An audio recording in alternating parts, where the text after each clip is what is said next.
What's up, Boston's? So we're gonna be discussing my brand today, and we're gonna be discussing somewhat of the process. This is almost like my narration of what's going on as I kind of show you clips.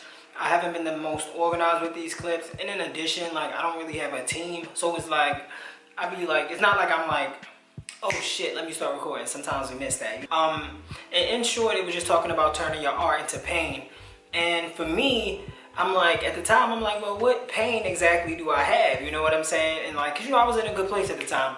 And the thing about that is like, it took me to like really think about the physical pain I was going through at the time, which was like my teeth. And I was in my closet, and the idea just came to me. So guys, I have an idea. Let me explain this idea. Okay, so my idea is basically turning your pain into art. And so, in short, about 2 weeks ago, I was going through like this whole tooth conundrum. Like, I was having like super bad pain, etc, etc, etc, and I had to get a root canal. And like, you know, it's a process. Like, so they had to, like, on the first step or whatever, they had to do so much to my teeth, like, just to make sure that they were prepped. You know what I'm saying? Like, in terms of like my gum health and stuff like that. So it was so much, and everything was painful, and I'm very scared of the dentist. So when the conversation about turning your pain into art came about, I'm like, I'm not really going through too much pain right now. But then I thought about it, like, oh, actual pain. Because usually when I'm thinking about pain, I'm thinking about like a friend betraying me or breaking up with somebody or something like that. But in reality, that was not the case. Tooth thing was something that I could bounce off of. And what I've discovered is that I could use my pain for art. So I don't really know how I want to do it, right? But I was just playing with it in my head, like, okay, dentist, dentist, dentist, dentist. The dog is at the bottom of the tripod, biting a hanger and knocking the camera over. Can't make it up. But I think it's kind of freaking out. But the thing is, or the thing the big idea I came up with is OrthoDontist. Now, it's just simple. Mind you, this is for a sweatsuit. And to understand how my mind works is pretty insane. I could design a design in a day, but like sometimes I always want stuff to have some type of meaning or something.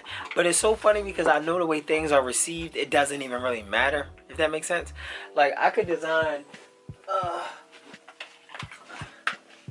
sweatsuit, you know, something basic. Like, what is a tracksuit? You know, flare out pants. This was a sample from like 2020, and really cool, like, you know, nothing like, you know, just a little, like, nothing crazy, just something simple. But the thing will be that, like, I might not like it because it doesn't mean anything to me, and I know it doesn't matter what the world thinks. And I've done plenty of things that have no meaning, and I feel like that's what made me take a step back from my brand, because I turned into a hustler and not a designer. You know what I'm saying? And granted, when you have a small brand, you definitely have to balance the two, because you have to make money in order to keep going. But at the same time, it's like, the balance is crazy. Like, I remember when I started in 2018, I was paying like sometimes $17 to $30 for a tracksuit or sweatsuit. And now that price is pretty much doubled, if not tripled, to manufacture. So you can find cheap manufacturing, but they'll have absurd minimums or poor quality. It's just really hard to find a good balance. But because the demand for producing clothes has increased almost, if correct me if I'm wrong, but to me it seems as if it's increased to be bigger than people who even want to buy clothes. Somebody want to be in the video? You want to be in the video? See how the cat. You want to be in the video. And so once I came up with the idea, I knew the next step was getting a mock-up I can make my own mock-ups. They're somewhat janky, but they get everything through. I'm very detailed with measurements and everything else. I'm working on creating like a tack pack template that could be useful for a lot of entrepreneurs who are in the clothing space. A lot of times, like, we outsource a lot of things, like especially like some of the artwork, some of the graphics. But if you can save money when you're a small brand doing some of those things, but you know, of course, if you have the budget and you got the funds, you know, outsource as much as you can.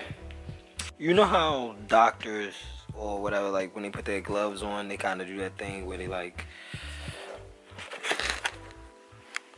do like that or whatever. So I wanted to do like a graphic with gloves, but I was just like, what does that even really have to do with an orthodontist? Like, that could be a doctor. I just said a doctor. So I was thinking like a mouth, and then I was thinking like braces, and I was thinking like doing like a mouth that's kind of enhanced open. And then that's where I'm like, okay, that will tie in with the pain is pleasure thing, because of open mouth, you know what I'm saying? Pain is pleasure. And it's so crazy because like ideas come out so basic, but at the same time, I'm not paying attention to him. Ideas come out so basic, but at the same time, like, you can put so much thought into something. I think that's so odd. But so the next step would be to like maybe draw up some kind of design.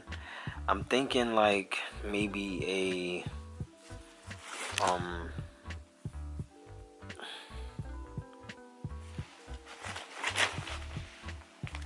so I don't really got like a sketchbook or nothing right now. This is a notebook. I really write in anything that I can at the moment, if that makes sense. But I'm thinking like you can kind of see like the lips, boom, and you see like some teeth. Then I'm thinking like on the teeth is kind of like braces, but like on the bottom teeth, I don't know if I want braces. I don't want braces though. That's the thing. I don't want it to be that literal. Maybe like fronts, but like the ones that look like crowns more so. Like, I don't know if that's a Baltimore thing, but like, you know how, oh, this is me trying to draw it, by the way. Oh my god, that looks like fucking nothing. Hold on, let me try this to show you. Like, if the tooth is like, if this is your tooth, right? It would kind of be like just surrounding the teeth. I wish I could draw my teeth to show you. Like, that might hurt. I don't know how to explain it. Alright, so these are the teeth. Let's draw some teeth. So these are the teeth, right? A crown would just essentially be like, I'm sorry, the red light would probably make it look like a red light special. It's definitely not a red light special. More like a sad light special.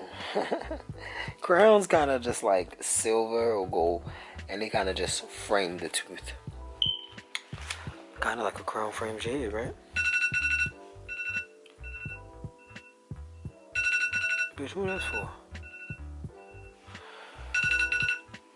But, okay, so something more like that. Kind of more like a grill than braces.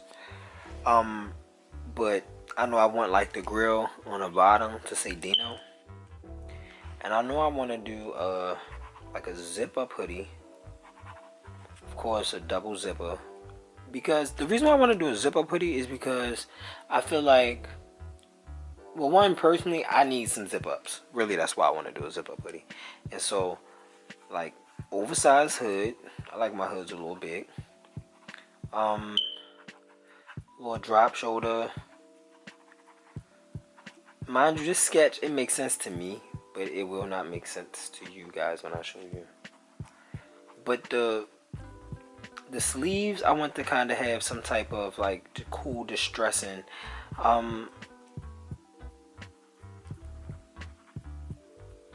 And so once I kind of got the idea for the graphic, I then started talking to a graphic designer.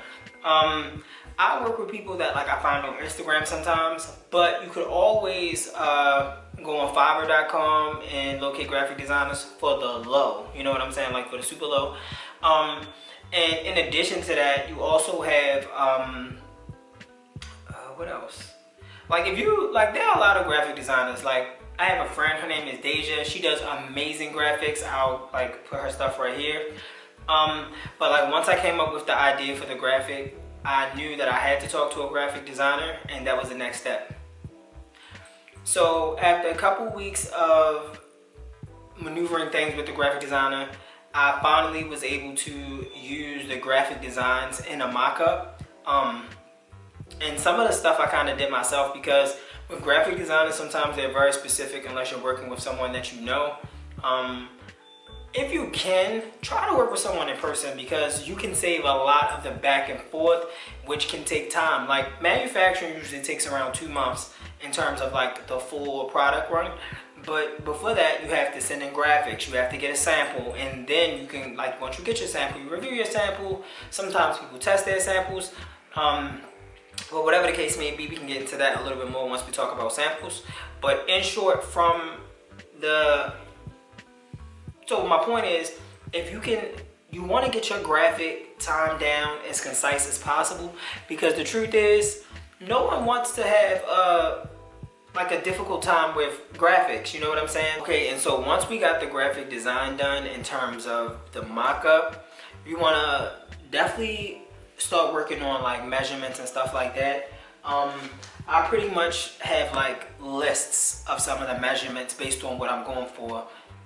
But you want to be very specific with things such as like, you know, how long is the shoulder supposed to drop off? And you can, maybe you can get a lot of help with this through finding some of your favorite clothes that you already have and just maneuvering them differently. So I wanted to work with a new manufacturer because this time coming back, I had taken a break. I really wanted to find a new manufacturer that just had like quality that was just like 10 times better than I had ever worked with before. Now there's not a lot to show for the manufacturing part, because for the most part it's all done and communicated via WhatsApp or whatever the case may be.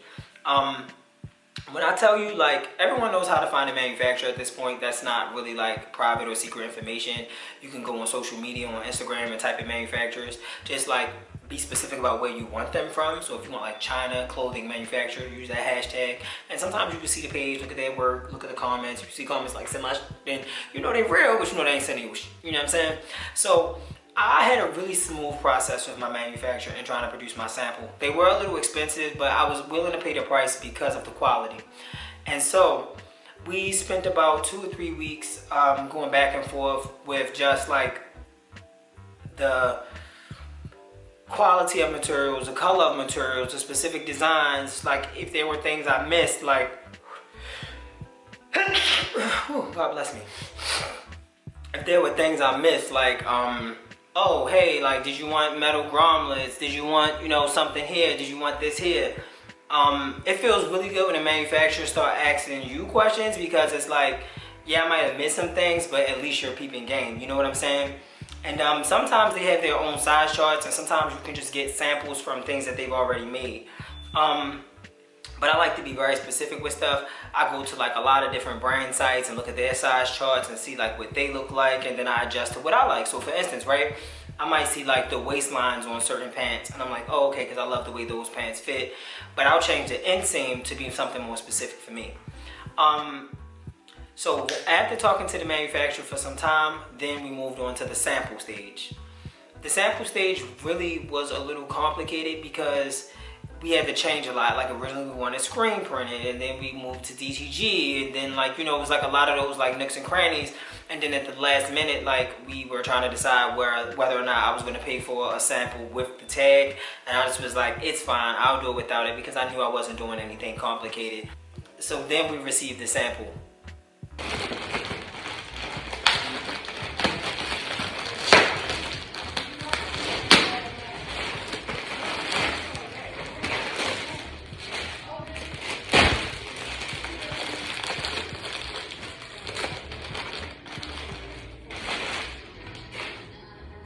Yo, the quality, oh my God, the length, the quality, oh my God, I cannot wait to try these on. I cannot wait to try these on.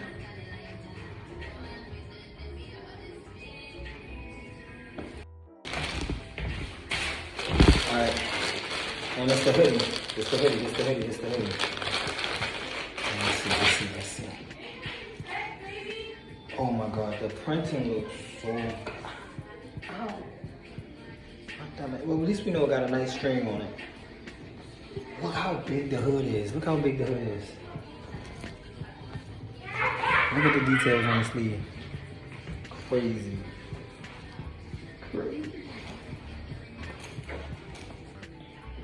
And like the logo, it's like right there, but it's so subtle. See the D, the E, the A, the N, the O.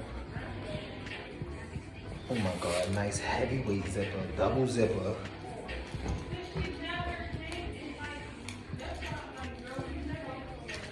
Yo, the hoodie is so heavy. Oh my God, I'm gonna wear this every day.